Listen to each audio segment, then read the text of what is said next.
tous. L'avantage qu'il m'a présenté, donc je ne vais pas me présenter, c'est très bien. Et alors, vous avez vu que le titre de la conférence est un tout petit peu bizarre. On aurait pu être plus honnête et dire pot-pourri juridique. Ce n'est pas un pot-pourri. Je veux dire, par là, il y a des lignements qui se dessinent, il y a des discussions qui existent, et on ne peut pas faire la sécurité du système d'information, non seulement parce que tout le monde dit il faut connaître les lois, etc. Non, il faut en plus connaître les tendances, il faut savoir où est-ce qu'on va, il faut savoir où est-ce qu'on va finir. Je vous signale que quand une société d'une taille considérable comme la mienne met en place une application, elle prendra 4 ans à la développer.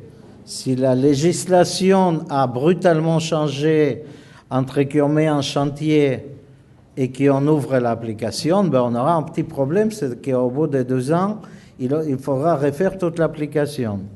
Donc, un responsable de sécurité aujourd'hui ne peut pas simplement connaître les lois, il doit suivre les évolutions juridiques. Et l'objectif de cette conférence, ce n'est pas de dire voilà les lois comme parfois c'est l'habitude de faire dans les conférences, mais voilà ce qui se trame, voilà ce qui circule, voilà les idées qui sont en cours, voilà les choses qui sont déjà là, voilà les choses qui vont venir.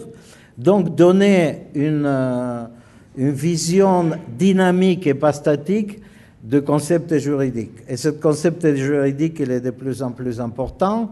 J'avais fait une conférence, bon, pas une conférence, mais une présentation du panorama de la cybersécurité au Conseil général d'Aquitaine. Et il m'avait signalé pendant la présentation, mais il manque les juridiques. Bon, je vous annonce une première cette année. Vous n'aurez pas une, mais 2 juridiques pour le prix d'une. Donc, aujourd'hui, le concept des évolutions juridiques est bien pris en compte par l'inclusif.